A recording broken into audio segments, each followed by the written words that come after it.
नमस्कार, health first की खास एपिसोड में आप सभी का बहुत बहुत स्वागत है। मैं हूं आपके साथ डॉक्टर जयति मिश्रा। हेल्थ फर्स्ट में हर बार एक नए विषय, एक नए मुद्दे पर एक्सपर्ट्स के साथ फर्स्ट इंडिया आप तक वो जानकारियां लेकर आता है जो कि आपके लिए जानना बहुत ज़्यादा ज़रूरी है। लेकिन आज का एपिसोड अपने आप में बहुत खास है।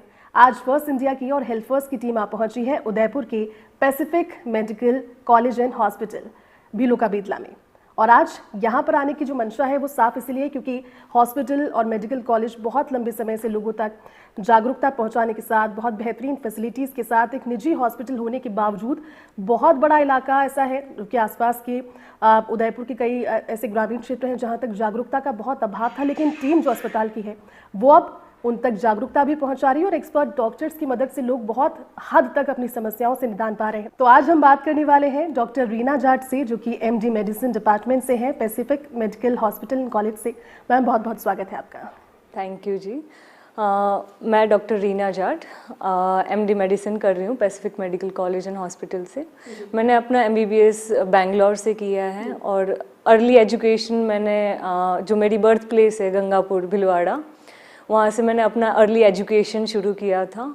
और जैसे ही 10th तक आए तो पता चला कि कोई आइडिया नहीं था उसका क्या करना है।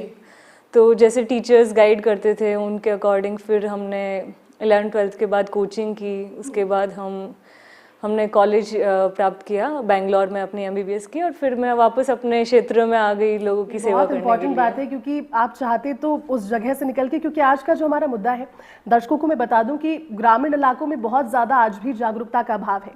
जब हम देखते हैं कि बीमारियां लगातार बढ़ रही है और कम एज में भी अब लोगों को कई सारी ऐसे सर्टेन डिजीजेज है जो कि होने लगती है, लेकिन कुल मिलाकर की कोशिश जो हॉस्पिटल की है वो यही है आपके ज़रिए, आप जैसे डॉक्टर्स के ज़रिए, कि लोगों तक उस जागरूकता को पहुंचाएं। लेकिन डॉक्टर रीना, मुझे ये बताइए, क्योंकि जिस तरह से रहन सहन रहा आपका भी और जिस ग्रामीण परिवेश से, भीलवाड़ा के गंगापुर से आप आते हैं, बहुत ज़्यादा बड़ी जगह नहीं है, फैसिलिटीज़ की बात की जाए तो बहुत मिनिमल ही है। ऐसे में आपने जिस तरह से कहा कि एक सोच थी कि डॉक्टर बनना है और वो सपना धीरे धीरे बढ़ता गया, स्ट्रगल्स तो रहे होंगे, आसान तो रहा नहीं होगा ये सफ़र आपके लिए भी, लेकिन किस तरह से शुरुआत हुई और इस जर्नी में आप किस चीज़ को माइलस्टोन मानती हैं अब तक, क्या कहेंगे उसे लेकर? फर्स्ट ऑफ ऑल मैं उस एरिया से आती हूँ जहाँ मेरे अपने विलेज में स्कूल नहीं था। स्कूल भी नहीं था। मैं 4th स्टैंडर्ड तक एक दूसरे विलेज में डेली वॉक करके स्कूल जाती थी, पास वाले गांव में। वहाँ पे दूसरों को देखते थे। तब तो ना तो टीवी का ज़रिया कोई था, तब कुछ इतना था नहीं, गाँव में एसेसिबिलिटी थी नहीं। बट जैसे किताबें पढ़ने का बहुत शौक़ था, जो भी टीचर्स पढ़ाते थे उसमें मुझे काफ़ी इंटरेस्ट रहता था कि क्या पढ़ा रहे हैं। साइंस के लिए बहुत ज़्यादा इच्छुक थी कि ये टीचर, ये सृष्टि ब्रह्मांड कैसे चल रहा है। तो धीरे धीरे हम जैसे कभी बीमार हुए तो डॉक्टर के पास गए, तो वो जैसे ट्रीट करते थे तो उन्हें देख के थोड़ा लगता था कि हाँ ऐसा बनना है, इन्हें इनके जैसा बनना है। वहाँ से शुरुआत हुई। हाँ, वहाँ से शुरुआत हुई। फिर धीरे धीरे ये इच्छा और बढ़ती गई और फिर जैसे एजुकेशन में मैं अच्छी थी तो फिर अपना जो है अपनी कोचिंग की मैंने, फिर उसके लिए तैयारी की अच्छे से, फिर मैंने अपना कॉलेज प्राप्त किया। बीच में ऐसे बहुत सारे लोग आए कि बोलते गए तू करेगी क्या, तू बनेगी डॉक्टर, तेरे बस का भी है भी या नहीं है ये चीज़। But I was very confident, मुझे पता था मैं ये कर लूँगी, क्योंकि ये मेरी ज़िद थी बचपन से कि ये तो मैं बनूँगी। और क्योंकि ये था कि मुझे, I was very keen towards helping poor people और the people who need the access to the health and infrastructure. तो मुझे हमेशा से था कि मैं इन लोगों की हेल्प करूँ, जिस भी तरीके से हो सके मैं इनकी हेल्प करूँगी। जन सेवा वो मुझे बहुत अच्छा फील करवाता था, मुझे बहुत सेटिस्फाइड फील होता था जब मैं किसी भी तरीके से अपने आसपास जो लोग हैं जो एसेस नहीं कर पा रहे फैसिलिटीज़, उनकी मैं हेल्प कर दूँ तो मुझे बहुत ही अच्छा फील होता था। तो that's why I choose to become doctor. What could be a better way, इससे ज़्यादा तो कोई बेहतर मेरे हिसाब से सफल रास्ता भी नहीं हो सकता था। लेकिन मुझे बताइए, क्योंकि आपने कहा कि बहुत सारे लोगों ने क्वेश्चंस भी किए कि डॉक्टर ये बनेगी क्या, गांव से आती है, लेकिन परिवार का किस तरह से सपोर्ट रहा, और जब घर वालों के लिए आप डॉक्टर बिटिया बनकर लौटी और अब अभी उन्हीं के साथ में है, उन्हीं के क्षेत्र के लोगों को आप ट्रीट करिए, तो उनका किस तरह का रिस्पॉन्स है, कितना प्राउड वो भी फील करते हैं अपनी डॉक्टर बिटिया के लिए? पेरेंट्स ने हमेशा से बहुत सपोर्ट किया है, मेरे पापा खासकर, मेरे पापा जी ने बहुत सपोर्ट किया मेरे एजुकेशन को लेके। लोग उन्हें बोलते थे कि आपकी बेटी बड़ी हो गई, शादी करवा दीजिए, ये कि आप पढ़ाने की उम्र है, लड़के नहीं मिलेंगे। ज्यादा पढ़ी हुई लड़कियों के लिए लड़के नहीं मिलते। ग्रामीण इलाकों बट मेरे पापा ने किसी की बात नहीं सुनी, लोगों पे ज़्यादा ध्यान नहीं दिया। कई बार क्वेश्चन उनको भी मन में आया होगा क्या करवाना चाहिए, but he always asked me तुझे क्या करना है, तुझे। And I was very clear, ये चीज़ मैंने उन्हें भी बहुत अच्छे से बता दी थी कि आई एम वेरी कीन, मुझे समाज की सेवा करनी है और मैं उसी में खुश हूँ। एंड जब डॉक्टर बनूंगी ये आपके लिए भी गर्व की बात होगी और पूरे समाज के लिए मैं एक मिसाल बन पाऊंगी। तो उन्होंने ये भरोसा रखा मुझ पे और लोगों की बातों को कम ध्यान दिया और मुझे एजुकेशन के लिए पूरा सपोर्ट किया शुरू से। लेकिन देखिए, आज जिस मुद्दे पर हम बात करने वाले हैं, हम बात करने वाले हैं खासतौर पर ग्रामीण इलाकों के या फिर उस परिवेश से आने वाले लोगों की जो कि आज भी 21वीं सदी में होने के बावजूद बहुत पिछड़ कर रह गए हैं। लगातार कोशिशें हो रही है, लेकिन फिर भी बहुत सारे समूह ऐसे हैं, समाज ऐसे हैं जो कि अभी भी मुख्य धारा से जुड़े हुए नहीं है। और सीधे तौर पर अगर हम बात करें लड़कियों की, महिलाओं की, अंडर एज मैरिज एक बहुत बड़ा प्रॉब्लम आज के ज़माने में है और इस वजह से बहुत सारे जो कहा जा सकता है कि बॉडी में चेंजेस हैं वो एक लड़की के हो जाते हैं, कम उम्र में शादी होना और बहुत सारे डिजीजेस उसके साथ में थ्रू आउट उसकी ज़िंदगी उसके साथ चलते हैं और कई बार केसेस में ज़िंदगी खत्म भी हो जाती है। उसे लेकर आप क्या कहेंगे? एक बहुत बड़ा इशू ये भी है और आसपास के इलाकों में आपने भी देखा होगा अंडर एज मैरिज, कम उम्र में शादी हो जाना, शरीर का बदल जाना, बच्चे जल्दी हो जाना और उसके बाद में किसी ना किसी बीमारी के जरिए मौत हो जाना। तो बात ये है कि गांव में आजकल भी यही प्रथा है कि 13-14 साल की लड़की हुई जैसे ही मेंसेस उनके शुरू होते हैं तो वो सोच रहे अब तो लड़की बड़ी हो गई, अब इसी शादी करा देते हैं और जैसे ही शादी होती है 1-2 साल में वो बच्ची प्रेग्नेंट हो जाती है, जबकि उस एज में उस बच्ची का शरीर बिल्कुल रेडी नहीं होता है एक दूसरी जान को पालने के लिए, राइट। तो यहाँ पे ये होता है, इस केसेस में क्या होता है, लड़की खुद अनीमिक होती है, उनको ब्लड सप्लाई ठीक नहीं होता है और उसकी वजह से अगर जल्दी एज में बच्ची प्रेग्नेंट हो रही है तो वहाँ पे क्या होता है, प्रेगनेंसी जल्दी पूरी टर्म प्रेगनेंसी पूरी नहीं हो पाती, मे बी वो जल्दी बच्चा पैदा हो रहा है, उसका बेबी का वेट कम हो सकता है उस केस में, जो बेबी के लिए बिल्कुल हेल्दी नहीं है। और लड़की पे मानसिक तनाव भी आता है, उसको इतनी छोटी सी उम्र में इतनी सारी जिम्मेदारियां उसके सर आ जाती है, उससे इनफैक्ट उसका बचपन छीन लिया जाता है, उसका काम उस उम्र में पढ़ाई करना होता है, उसकी पढ़ाई छूट जाती है, उसको जो सामाजिक तौर पे जो जिम्मेदारियां हैं वो बढ़ जाती है। इससे क्या होता है कि जब जिम्मेदारियां बढ़ जाती है और एजुकेशन ढंग से नहीं मिल पाता तो एक जो पॉवर्टी का साइकिल बन रहा है अपने इंडिया में वो कंटिन्यू रहता है, वो साइकिल ब्रेक नहीं हो पा रहा है। बिल्कुल डॉक्टर रीना, जिस तरह से आपने कहा भी, क्योंकि आप बहुत महत्वपूर्ण की बात है और चर्चा इसलिए इस पे कर रहे हैं क्योंकि बहुत सारे लोग आज भी इस परेशानी से पीड़ित हैं और उन्हें इस चीज़ का आभास भी नहीं, उन्हें इसमें कोई गलती नज़र भी नहीं आती। लेकिन बीइंग ए डॉक्टर, इस तरह के मरीजों को, पेशेंट्स को जब आप ट्रीट करती हैं, आपके पास आती होंगी ऐसी औरतें या बच्चियाँ जो कि प्रेग्नेंट है, कुपोषित है, क्या आप उन्हें समझाती हैं और उनका क्या कहना होता है? उन्हें इस चीज़ का आभास है कि उनके साथ क्या हो गया? इनफैक्ट द थिंग इज़, उन बच्चों को मालूम भी नहीं है कि उनके साथ गलत हो रहा है, वो चीज़ वहाँ इतनी नॉर्मलाइज हो चुकी कि ये चीज़ तो सही है, ये नॉर्मल हो रहा है।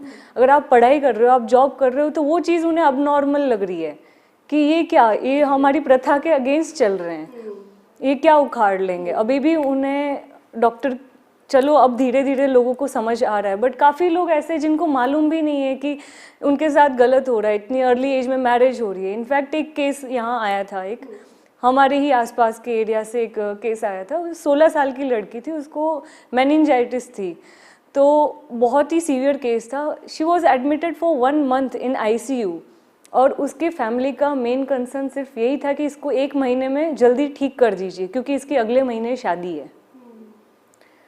आप समझ रहे हो, वो एरिया, वहाँ लोग समझ ही नहीं पा रहे कि ये चीज़ जो जिंदगी से बढ़कर सिर्फ शादी है। हाँ, अब 16 साल की हो गई, उसके लिए ICU में एडमिट है, उसको वापस रिकवरी का टाइम भी नहीं दिया जा रहा है। उसे बस ये कह, इवन डॉक्टर को वो अपील कर रहे हैं, अगर इंसान को पता होता है कि वो गलत कर रहे, वो नहीं बोलते, बट उनके लिए यही सही है। वो चीज़ उन्होंने अभी तक ये चीज़ समझ नहीं आई कि वो चीज़ जो हो रही है वो गलत है। और उसी की कोशिश आप कर रहे हैं कि वो एक जानकारी पहुंचे, और इस शो के माध्यम से हम भी वही कहेंगे कि जागरूक बनिए। बहुत पुराने ढकोसलों में मत रहिए, आप अपनी ज़िंदगी को शिक्षा के जरिए संवार सकते हैं। लेकिन डॉक्टर रीना, मुझे बताइए, क्योंकि बहुत सारे बच्चे ऐसे, खासतौर पर जिन लड़कियों की जल्दी शादी हो जाती है, वो कुपोषित हो जाती है ड्यूरिंग प्रेगनेंसी के दौरान बहुत सारी डेफिशिएंसी बॉडी में होती है, या फिर बहुत सारी चीज़ें ऐसी हैं जो कि आपको चाहिए लेकिन कुछ उन्हें पता नहीं है, वो उसी पुराने ढर्रे पे चल रहे हैं। ऐसे में बच्चा और माँ दोनों ही स्वस्थ नहीं है, दोनों ही कुपोषित है, और वो जो रेट है कुपोषित होने का, मैलन्यूट्रिशन का, वो लगातार बढ़ता है। उसको लेकर क्या कहेंगे? जैसे गाँव में आजकल भी जैसे माल न्यूट्रिशन जो है, कुपोषित है, बहुत ही इस चीज़ पे ज़्यादा ध्यान नहीं दिया जाता है। तो इसके लिए, क्योंकि वहाँ पे अवेयरनेस भी नहीं है, क्योंकि गवर्नमेंट जो जो स्कीम्स लेके आ रही है लोगों के लिए, जनता के लिए, वो अभी लोगों को नहीं मालूम है। ऐसे एरियाज़ भी है जहाँ पे लोगों को बिल्कुल आइडिया नहीं है कि क्या क्या गवर्नमेंट स्कीम्स दे रही है। जैसे कुपोषित है, वहाँ पे न्यूट्रिशन ठीक नहीं है, या फिर वैक्सीनेशन जो प्रोग्राम्स हैं वो गांव-गांव जाके टीका जो लगाते हैं उसके बारे में भी आइडिया नहीं है लोगों को। तो बहुत सारे जो वैक्सीनेशन, जो बेसिक वैक्सीनेशन जो है वो गवर्नमेंट फ्री में प्रोवाइड करती है। और इसके अलावा जो न्यूट्रिशन है, आंगनवाड़ी प्रोग्राम्स हैं जहाँ पे आपको बच्चों को, प्रेग्नेंट वुमेन्स, लैक्टेटिंग मदर्स को वहाँ पे बहुत सारी अच्छी फैसिलिटीज़ प्रोवाइड की जाती है। मिड डे मील प्रोग्राम्स जो होते हैं, जो गवर्नमेंट स्कूल्स में मिड डे मील प्रोग्राम के तहत वो घूगरी या फिर प्रोटीन रिच फूड दिया जाता है बच्चों को। क्योंकि अभी गाँव में ऐसी स्थिति, वहाँ पे प्रोटीन क्या है, कार्बोहाइड्रेट्स क्या है, फैट्स क्या है, कितनी मात्रा में लेना चाहिए, एसेंशियल न्यूट्रिएंट्स क्या है, इनके बारे में आइडिया नहीं है। तो गवर्नमेंट अपना पूरा कोशिश करती है, बट बात यह है कि लोगों को वहाँ पे जागरूक करना पड़ेगा। देखिए, बहुत इंपॉर्टेंट बात डॉक्टर रीना ने कही कि जागरूकता और शिक्षा, ये दोनों चीज़ें ऐसी है जो कि अगर समानांतर चले तो इस परेशानी से बहुत हद तक निजात हम पा सकते हैं। इस पर बहुत ज़्यादा बातें आपसे अभी करनी बाकी है, लेकिन फर्स्ट में हमारे साथ आज मौजूद हैं डॉक्टर रीना, PMCH भीलुका बेतला से। मैम, ब्रेक पर जाने से पहले बहुत इंटरेस्टिंग बातें आपसे की, लेकिन अब हम बात करते हैं उन समस्याओं की, उन बीमारियों की जो कि अक्सर होती है, खासतौर पर सीजनल डिजीज़ की अगर हम बात कर लें, या फिर बात कर लें उनके अर्ली सिम्टम्स की, लक्षणों की, वो किस तरह से रहते हैं, किस तरह से जो ऐसे लोग हैं रूरल एरिया से जो आते हैं वो उसे पहचान पाए, उनके लिए थोड़ा सा आप बताइए इसे। जैसे सीजनल वाइज डिजीज़ेस भी बदलती जाती हैं। जैसे समर सीजन में अभी हीट स्ट्रोक काफ़ी चल रहा है, डिहाइड्रेशन की प्रॉब्लम्स काफ़ी चल रही है। तो इस केस में जैसे गला सूखता है या फिर आंखें एकदम सूखी सी फील हो रही है, तो आपको ये इंडिकेशन है कि आपको डिहाइड्रेशन या हीट स्ट्रोक हो रहा है, आपका शरीर एकदम उबल रहा है गर्मी से। तो इन केसेस में आपको तुरंत एक बार अपने नियरेस्ट PHC या CHC सेंटर या फिर नियरेस्ट हॉस्पिटल आपको दिखाना चाहिए। और जैसे ही बारिश का मौसम आता है, उस केस में आप जैसे मलेरिया जैसी डिजीज, टाइफाइड, डेंगू, ये सारी प्रॉब्लम्स बढ़ जाती है।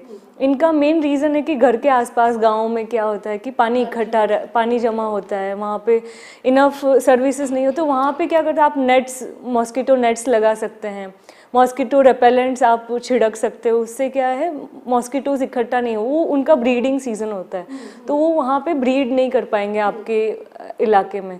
तो आप अपने आसपास हाइजीन मेंटेन करके रखोगे तो आपके पास डिजीज़ का प्रेवलेंस कम हो जाएगा। लेकिन मैम, पहले के ज़माने में हम देखते थे कुछ ऐसी बीमारियां थी जो सिर्फ लगता था कि बड़े उम्र के लोगों को होती है, जैसे डायबिटीज़ है। अक्सर सुनते थे कि 50 के पार जो है उनको डायबिटीज़ है, या फिर हाइपरटेंशन।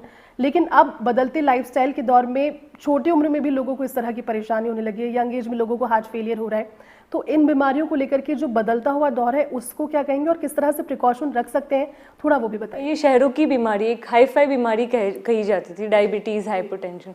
बट क्योंकि वेस्टर्नाइजेशन ऑफ कल्चर इतना हो चुका है कि फ़ोन, जो मोबाइल फ़ोन्स का एक्सेस इतना बढ़ गया है, लोग वेस्टर्न कल्चर अपना रहे हैं, उनका डाइट चेंज हो रहा है, फिजिकल एक्टिविटी कम हो रही है, वो पूरे दिन लगभग मोबाइल फ़ोन का यूज़ ज़्यादा होता है, तो उससे एक्टिविटी कम हो रही है, डाइट पे इन्फ्लुएंस। पहले गाँव में पिज़्ज़ा बर्गर क्या होता है लोग समझते भी नहीं थे। प्रॉपर गाँव में जो बनती थी सब्जियां, रोटियां खाते थे, उससे उनका डाइट मेंटेन होता था। बट आजकल क्या हो रहा है, क्योंकि मॉडर्नाइजेशन, वेस्टर्नाइजेशन ऑफ कल्चर इतना बढ़ गया है कि लोग का डाइट कम हो गया है, और लोगों को अवेयरनेस भी नहीं है कि इनसे उनके हेल्थ पे क्या इफ़ेक्ट पड़ सकते हैं। क्योंकि डायबिटीज़ और हाइपरटेंशन ऐसी बीमारियाँ हैं जो लाइफस्टाइल मॉडिफिकेशन से चेंज हो जाती है, लाइफस्टाइल डिपेंडेंट बीमारियां हैं। तो इनके सिम्टम्स भी लेट आते हैं। तो शुरुआती स्टेज में इन पे बॉडी पर कोई इफेक्ट्स नहीं दिखता है, तो इस वजह से इंसान पता भी नहीं कर पाता है कि क्या हो रहा है। और चूंकि विलेजेस में जो रूरल एरियाज़ है वहाँ पे हेल्थ फैसिलिटी इतनी एसेसिबल नहीं है, तो लोगों को पता नहीं चल पा रहा है कि ये इतना सीरियस इशू है। लेकिन मैम सीरियस इशू इसके साथ में एक ये भी है क्योंकि आज भी लोग डॉक्टर का रुख करने से पहले बीमारियों में पहले मंदिरों का रुख करते हैं। वो उसमें बुरी बात नहीं कि आप श्रद्धा रखें, लेकिन कुछ लोग इसका फ़ायदा उठाते हैं, भले वो टोने टोटके वाले हों, झाड़ फूँक वाले हों।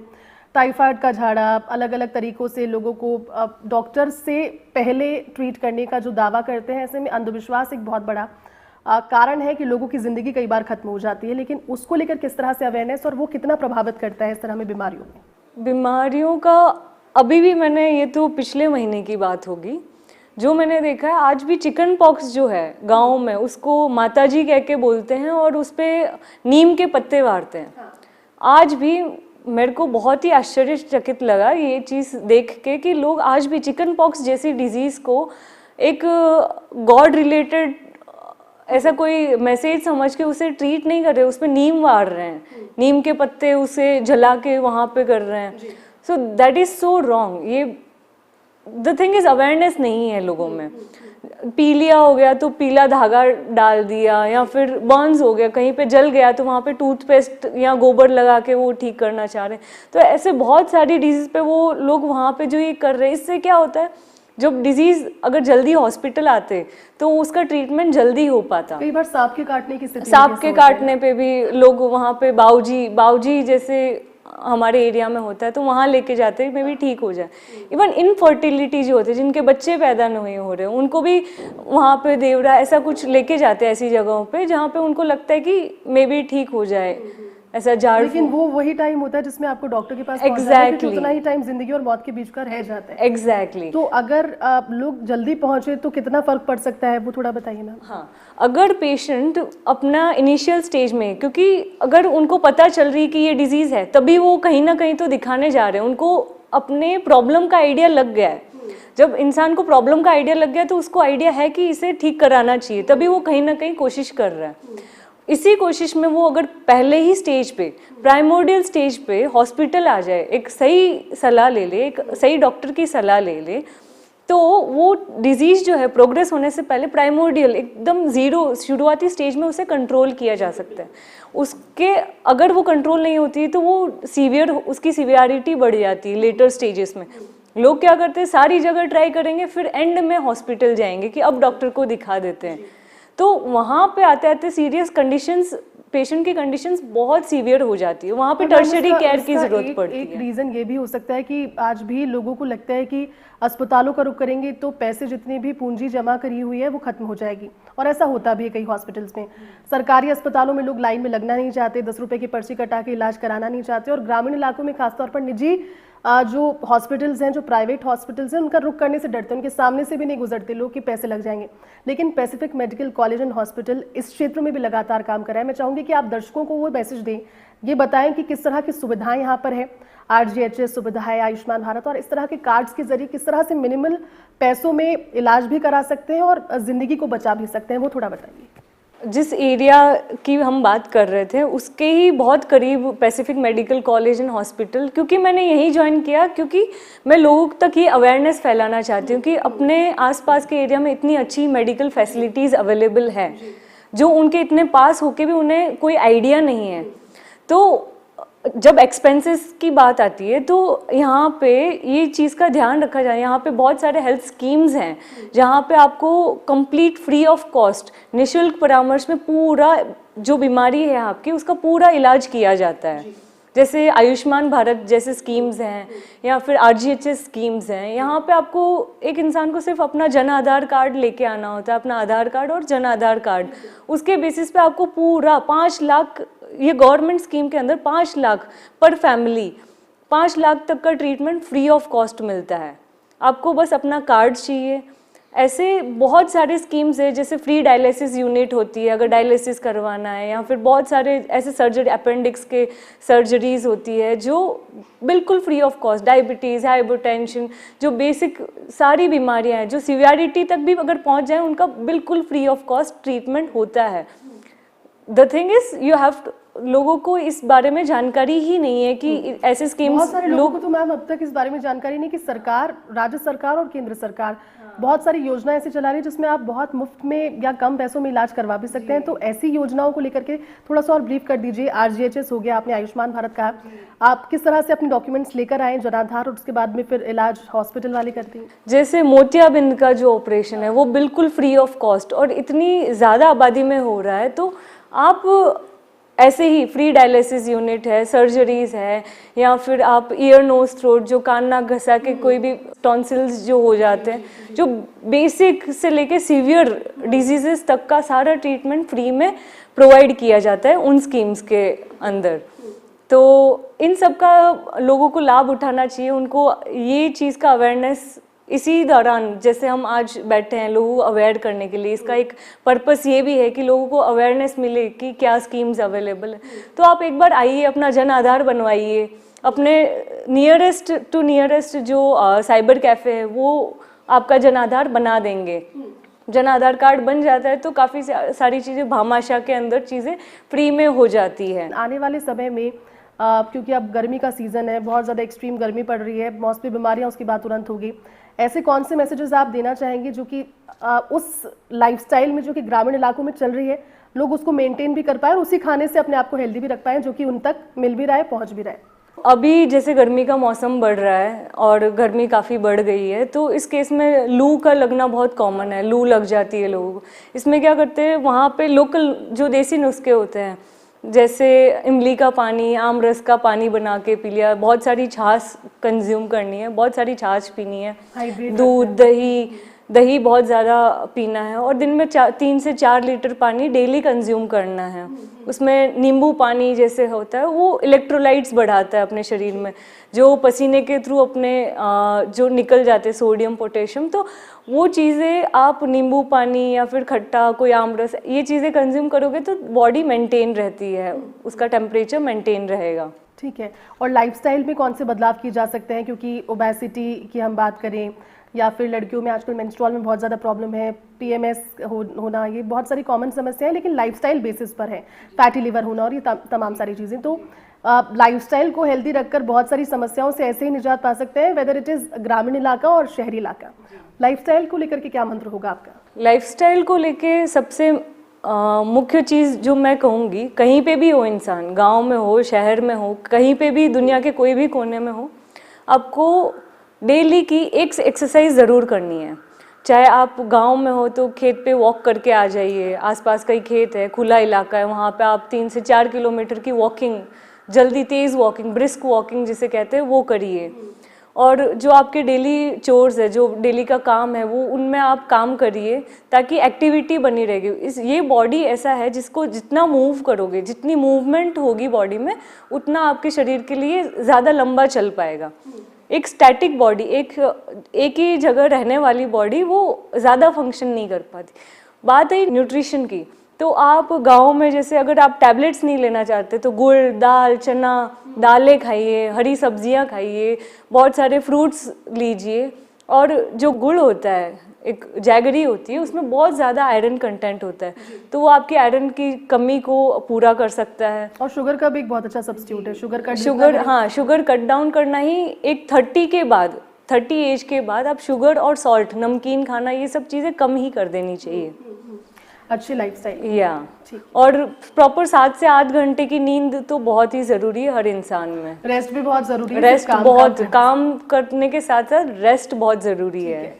मैम, PMCH की अगर बात करें तो आने वाले समय में आप एक छोटा सा मैसेज मैं चाहूँगी कि हमारे दर्शकों को भी आप दीजिए कि अस्पताल के साथ, कॉलेज के साथ मिलकर और खुद आपकी तरह कई एक्सपर्ट्स यहाँ पर हैं, दर्शकों के लिए क्या मैसेज देना चाहेंगे ओवरऑल अस्पताल और आपकी तरफ से भी? Pacific medical college and hospital एक 1200 बेडेड हॉस्पिटल है जहाँ पे बहुत ही अच्छे स्पेशलाइज्ड सुपर स्पेशलाइज्ड डॉक्टर्स की टीम है। यहाँ पे बहुत ही अच्छी टीम है डॉक्टर्स की और बहुत ही अच्छी फैसिलिटीज़ है यहाँ पे। आपके बेसिक इन्वेस्टिगेशंस जो रूटीन चेकअप में आप करवाते हो यहाँ पे काफ़ी फ्री में मिल जाते हैं। बहुत सारी स्कीम्स के अंडर बहुत सारी बीमारियों का इलाज बिल्कुल फ्री में मिलता है यहाँ पे और बहुत ही advance technology, advance machinery, advance machines यहाँ पे अवेलेबल है ताकि कोई भी कॉम्प्लिकेटेड से कॉम्प्लिकेटेड केस हो उसका ट्रीटमेंट हमें कहीं और नहीं जाना पड़े। यहीं पे एक ही सेंटर, एक ही रूफ के अंदर सारी बीमारियों का एक साथ इलाज हो पाए। तो infrastructure wise, machinery wise, man power wise we have the best doctors, best super specialized doctors, best team of doctors, nurses, staff, management, everything it is for the people। जनता की सेवा के लिए यहाँ पे बेस्ट सर्विसेज बनाए गए हैं और इसी के लिए आप कभी भी 24/7 आपको जब भी कोई भी दिक्कत लगे, आपको सिम्टम्स आ रहे हैं ज़रा से भी, तो आप जल्दी से जल्दी pacific medical college and hospital भीलोका वेदला आइए और अपना निःशुल्क परामर्श प्राप्त कीजिए। तो बिल्कुल देखिए, आपने जो संदेश दिया बहुत इम्पैक्टफुल था, बहुत महत्वपूर्ण था और मैं मानती हूँ कि ये संदेश जब लोगों तक पहुँचेगा बहुत हद तक उनकी जो समस्याएं हैं वो दूर भी होगी। बहुत शुक्रिया आपका समय निकालने के लिए और इतनी सारी खास बातें हमसे करने के लिए। Thank you so much. मुझे भी बहुत अच्छा लगा। एक अवेयरनेस के तौर पे एक संदेश लोगों तक पहुँचाने का ये बहुत ही अच्छा ज़रिया था। इससे कुछ भी अगर 2 से 3 लोगों को भी इसका इम्पैक्ट पड़ता है, वो लोग अवेयर होते हैं, तो मेरे लिए ये सफल रहेगा। और मैम जितनी इंपॉर्टेंट बातें आपने कही वो 2 से 3 नहीं, उसके आगे आप 0 काउंट करते जाइएगा क्योंकि बहुत इंपॉर्टेंट बातें। उम्मीद करते हैं कि आपको भी मज़ा आएगा और हमें भी बहुत अच्छा लगा आपसे बात करके। तो देखिए, हेल्थ फर्स्ट के आज के एपिसोड में डॉक्टर रीना से हमने बात की और जाना कि उनका सफ़र कैसा रहा, आने वाले समय में किस तरह से वो अस्पताल के साथ जुड़कर अपनी सेवाएं देंगी भी। लेकिन अगले हेल्थ फर्स्ट के एपिसोड में एक बार फिर से होगी एक नए एक्सपर्ट के साथ मुलाकात। तब तक के लिए मुझे और मेरी पूरी टीम को दीजिए इजाज़त। नमस्कार।